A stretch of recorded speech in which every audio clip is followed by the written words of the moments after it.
사람을 바꾸는 시간 15분에 초대된 최명숙입니다. 오늘 말씀드릴 제목은 나를 사로잡은 사랑입니다.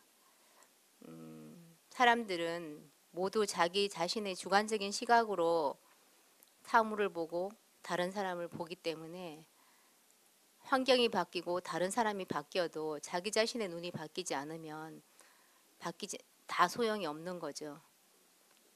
그래서 이 진정한 사랑은 무엇인가, 정말 동서고금의 대명제인데 이런 어려운 명제를 제가 학술적으로 말하려고 하는 것이 아니고 나를 사람다운 사람이 되게 한 그 사랑을, 제가 경험한 사랑을 말하려고 합니다. 먼저 저의 어린 시절을 조금 얘기하자면, 저희 아버지는 대구 사범을 나오시고 28세 때 교장 선생님이 되실 정도로 아주 재능이 많고 총명한 분이셨어요. 그런데 그 6.25를 전후한 시대적인 상황에서 그 이념의 소용돌이에 휘말려서서 억울하게 희생되시고 감옥에 가시게 되었습니다. 아주 기대하시던 장남이었고 집안도 부유했고, 그래서 아버님은 고향에서 국회의원에 나갈 꿈을 가지고 계셨어요. 그래서 할아버지는 모든 재산을 다 탕진하셔서 거의 그 아버지의 구명운동에 쓰셨고, 그리고 백방의 노력 끝에 이제 아버님이 겨우 복직이 되시고, 그래서 다시 교장 선생님으로 발령은 나셨는데 늘 시골로만, 한 번도 도시로 들어오지 못하고 늘 시골로만 그렇게 다니셨습니다. 그리고 아주 유교적인 그런 집안이었죠. 이제 그에 반해서 어머니 집안은 이제 일찍 그 기독교 문명을 받아들인 아주 개화된 집안에서 자란, 어머니는 그런 자유로운 분이셨어요. 그래서 그 아버지는 장남이시기 때문에 집안에 어릴 때 제사가 많았고, 근데 어머니는 그 제사를 이제 안 지내시려고 항상 충돌이 있었어요. 유교적인 그 이념과 그 기독교적인 교리 사이에서 항상 집안이 시끄러웠어요. 어렸을 때 그래서 행복했던 기억이 별로 없고 늘 아버지 어머니가 싸우는 기억만 있습니다. 그리고 또 이제 한편으로 아버님은 복직은 되셨지만 그 자기 인생의 앞날이 완전히 꺾여버리셨기 때문에 그 울분도 많으셨고 응어리진 한도 많으셨고, 그래서 항상 술을 그렇게 많이 드셨어요. 술 드시는 것 때문에 또 어머니하고도 많은 다툼이 있으셨죠. 그러니까 한 번도 오손도손 화목했다거나, 물론 그 시절은 다 그랬어요. 가난한 시절이었고 어려운 시절이었고 부모님인들 무슨 여유가 있을 시절이 그런 아니었었죠. 그래서 저희들은 그런 이제 환경 가운데서 자라게 되었고, 이제 저는 이제 아버님이 시골 학교에 교장 선생님으로 계셨기 때문에 그래도 우리는 늘 주목받는 이제 아이들이었죠. 그래서 늘 잘해야 된다는 부담이 있었어요.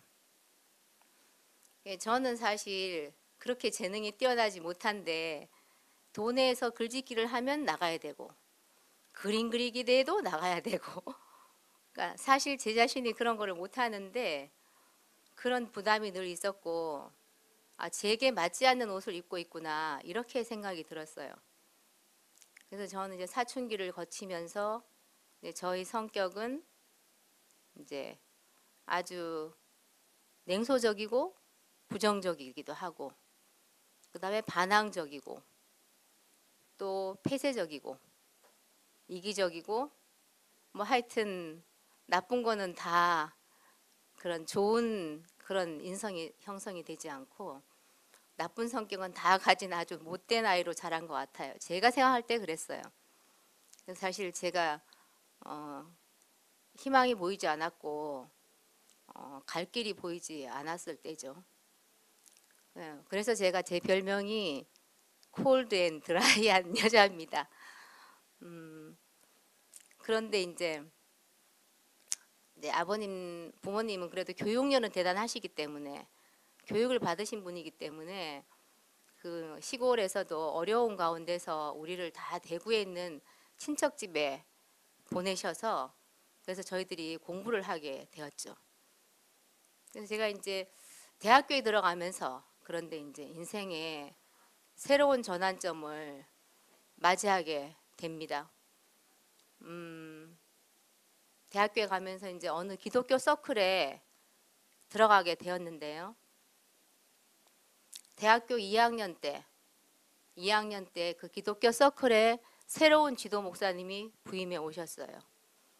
그래서 그 새로운 지도 목사님의 말씀을 듣고 그다음에 그 새로운 지도 목사님이 학생들을 대하는 그 모습과 그 태도와 그 삶을 보면서 저는 말씀이 굉장히 좋았어요. 아, 이분은 근원적인 말씀하고 계시구나.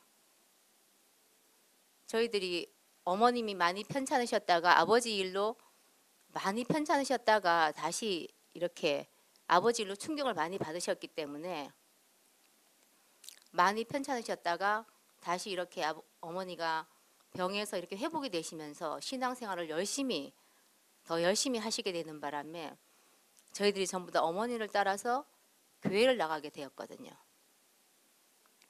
그렇기 때문에 어릴 때부터 목사님 말씀들은 많이 들었죠.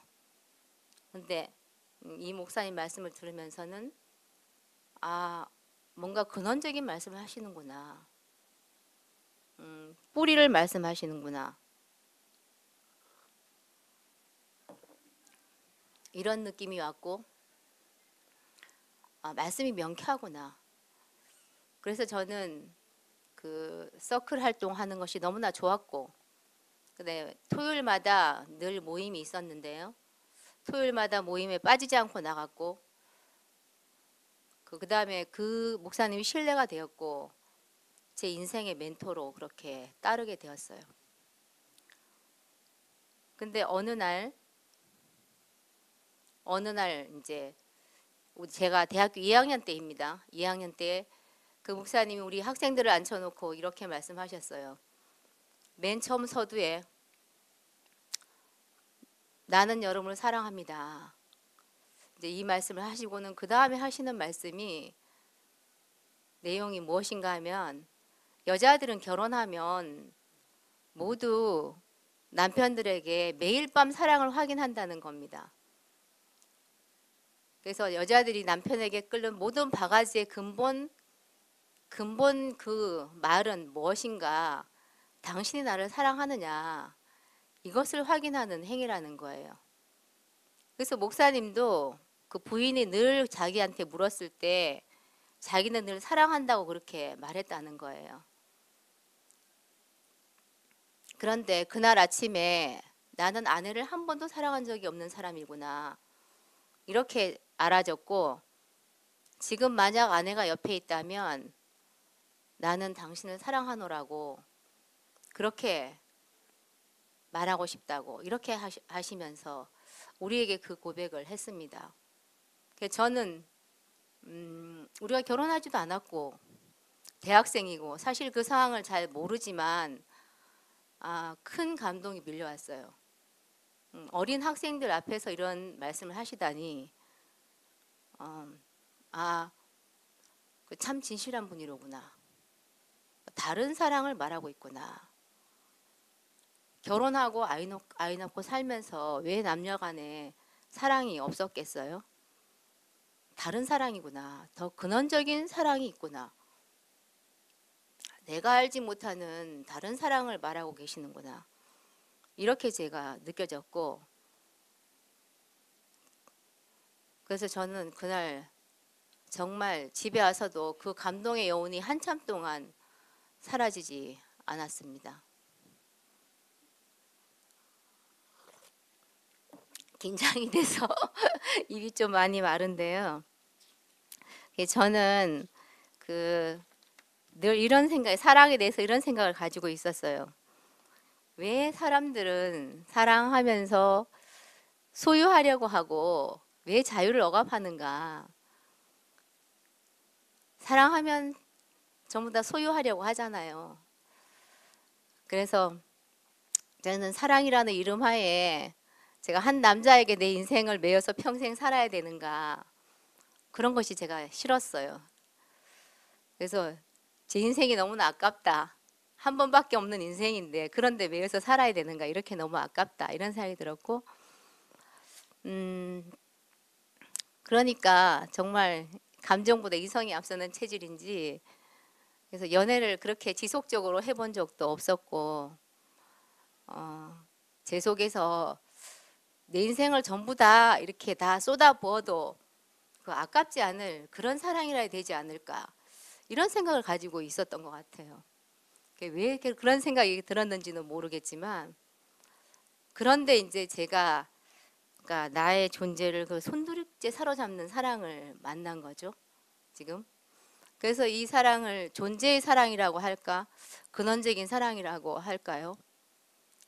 그래서 저는 그 제가 들은 말씀이, 사람은 만물 가운데서 가장 존귀하게 지어져서 사람이라는 그 자체로 사랑받고 살아야 될 존재라는 그런 말씀을 들었어요.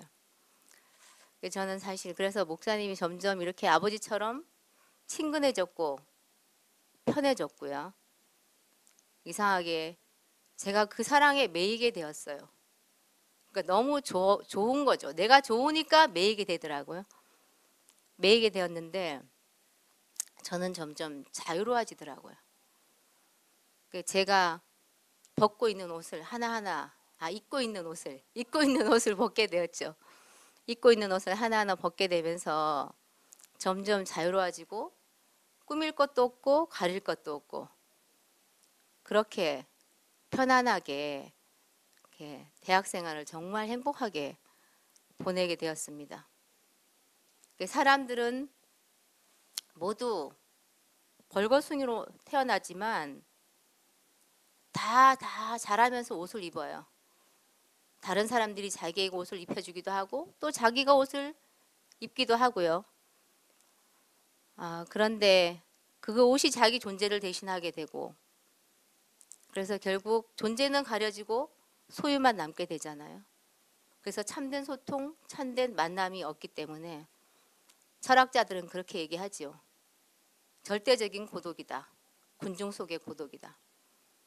저는 그래서 이 사랑을 만난 이후로 한 번도 외로워 본 적이 없어요. 외롭다는 생각이 들지 않더라고요. 그 소유는 언젠간 사라지고 또 변할 수도 있는 것이기 때문에, 그래서 저는 이 나를 존재로 보는 분 앞에서 정말 행복했습니다.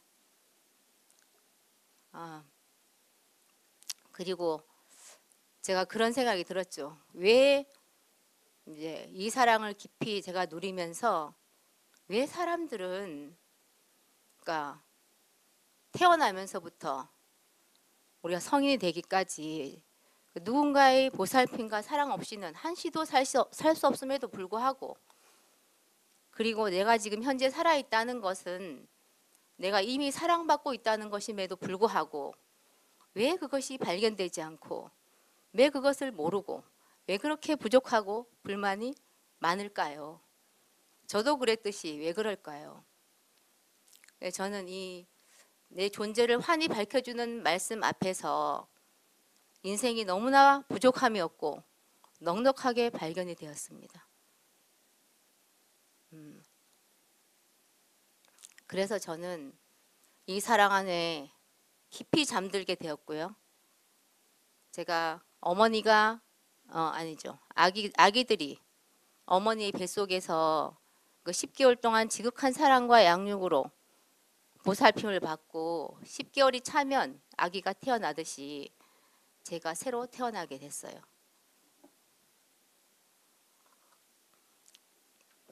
그러면서 눈을 새로 떠보니까 세상이 다 새로워졌어요.